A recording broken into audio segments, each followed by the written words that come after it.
If you had the ability to purchase something that you really want without having to pay for it right now, would you buy that fancy Rolex that you have been looking for?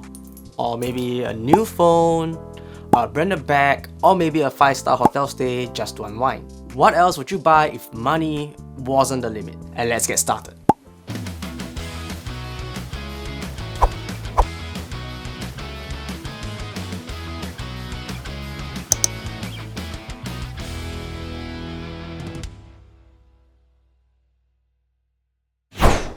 Hi, my name is Jordan and this is the channel where we talk about all things personal finance. But before we start this video, I want to put it out there that I'm not sponsored by any of the services that I'll be talking about today, and there will be no affiliate links or sign up links in this video except getting you guys to drop a like and subscribing to the channel. But I really think it's a good time to talk about credit since we're in the new year and it's time to get our credit scores up as well. So when I first started my YouTube channel, my channel was about traveling because we were in New Zealand about a couple years back. We were working there and traveling around. Welcome to Bratislava. But yeah, so this is Bratislava.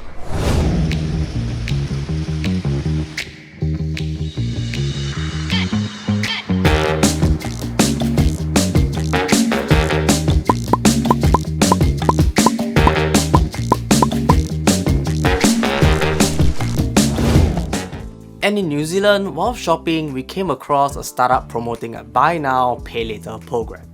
So this was back in 2018-2019, and the only thing close to what we have here in Singapore were credit cards at that point of time, and thus it piqued my interest quite a bit.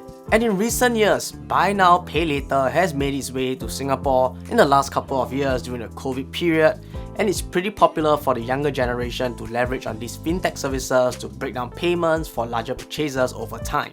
Having larger purchases broken down into smaller payments does carries its benefits, and the first one being easing of cash flow. As some of you might know, having credit is a great benefit. It allows you to pay for something with future money, and by doing so, you essentially don't spend money to purchase something and only have to pay back after a 30-day period.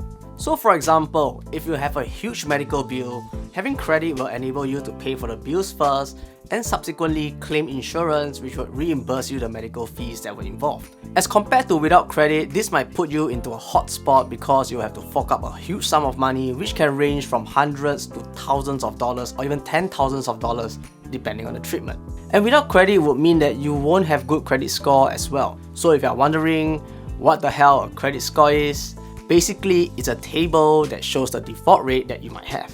So credit score range from 1000 all the way to 2000, with 1000 having the highest chance of default. And having the chance of default means that you'll borrow money, but you wouldn't pay back or have no ability to pay back. And these scores are calculated based on the following parameters. The first one is utilization pattern, which is the amount of credit that is being used by the individual. And the second one is recent credit, which means how recently have you applied for new credit. If you have applied for new credit, it might mean a sign that you are overextending yourself, although sometimes we sign up for credit cards due to free gifts that might badly reflect in our credit score as well. Then we have account delinquency data, which measures the data or the frequency of the individual having late payments. The more late payments you have, the lower credit score you receive. So credit account history, which accounts for how long your credit history is. The longer your credit history, the more reliable you are to the loan provider as compared to someone with limited or no credit history. And coupled with paying your bills on time, this will significantly boost your credit score as well. So all these are just brief parameters, and I'm pretty sure that all the loan providers out there are using many other parameters that are used to calculate your credit score as well. So having credit score as you grow is very important because a credit score acts as a marker for financial institutions to check an individual's reliability to pay off debt on time.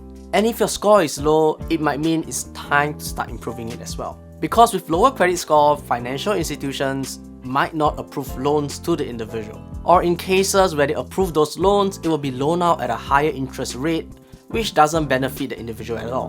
But this doesn't mean to go out and start using our credit cards and start buying things on the fly. There are many ways to improve your credit score, like paying your bills on time, staying within your credit limit, using your credit card frequently, and because no activity on your credit card can mean potential indebtedness. Personally, I didn't think much about credit scores initially, but as soon as I got my new and upcoming apartment, I realized that there were many things that as a young couple will have to pay for. Things like renovation, your furniture, your kitchen appliances, your home insurance, and all the upcoming bills as well. And for young couples like me and my partner, we'll have to take up some renovation loans to fund for these purchases as well. Because to just use cash to pay for all this might not be the best move. What's our best move here? So this is why I think the buy now pay later movement is really interesting. So in theory, the buy now pay later services are not much different from owning a credit card. They both work with the same mechanism of providing funds to the consumer. So here is how buy now pay later works. So let's say if I were to purchase a new camera lens which cost me $1,500, and depending on the different providers, we've got many providers in Singapore like Pace, Hula, Rely, and Atome. So I guess that there are many more out there, but you guys get a rough idea. So depending on the providers as well, my purchases can be split into 3 or 4 payments. And so if the new lens cost me $1,500, on the day of purchase, I will only need to pay $500. And the remaining $1,000 will be split into 2 payments in the next 30 days and 60 days. So with buy now pay later, this helps me to free up that $1,000 which I can use for whatever things I need for. But don't forget that we do have a bill of $500 coming up in the next month, and as a rule of thumb that I have is to ensure that I've got enough money to purchase 5 of whatever I'm looking to purchase, so that I have enough buffer to pay for the item in an event that I lose my job or I need to use cash for something else. So if we contrast it with a credit card, the differences are very subtle. In a credit card system, we don't have to fork up a single cent until the payment date, which is usually until the end of the month. So like my current iPhone that I purchased on a credit card with a 0% installment for 12 months, this allows me to spread my money out and invest that money that was meant for the phone to get more use. So technically I paid lesser for my phone in some way, shape or form. But I wouldn't recommend this unless you have enough cash holdings and you obviously know what you're doing. So what happens if you don't pay your bill? So in a credit card system, we all know that there's a minimum payment of $50 a month or something like that depending on the card that you're holding. But if you're constantly just paying the minimum, this will bring you down a road of spiraling debt because credit card interest rate is at 26.8% per annum, which is calculated on a daily basis. And we all know that we are not able to earn that much interest unless you are really lucky in crypto. And with buy now pay later, you get charged a late fee of $15 to $40 per order, or a percentage of your orders depending on the provider that you go to. And for some providers, the max that you get charged is $30 for your late payment, after which your account will be frozen, which you are not able to use it anymore. So definitely the late fees are much lower for buy now pay later, but this doesn't mean that you should be aiming to pay the minimum fee because it will ultimately affect your credit scores as well, which is what we want to improve. So let's talk about the benefits of buy now pay later. So being an application that is targeted at millennials, it allows us to learn about credit without harsh consequences. So when I was much younger, I maxed out a credit card before, and I'm not proud of it because I overspent and I had to pay for extra fees. I'm not proud of it. So it's not a really fun place to be, but I had to get my parents to bail me out. But with buy now pay later, the consequences are much lower, but this allows you to learn how to manage your finances and not over leverage yourself with credit. And on top of that, there is some sort of credit limit which allows you to make purchases up to $1,000 if you link your debit card and $3,000 if you link your credit card to the app. And as compared to credit cards that can give you up to 5 times your salary or some even 8 times, which if you overspend can bring you down a bottomless pit.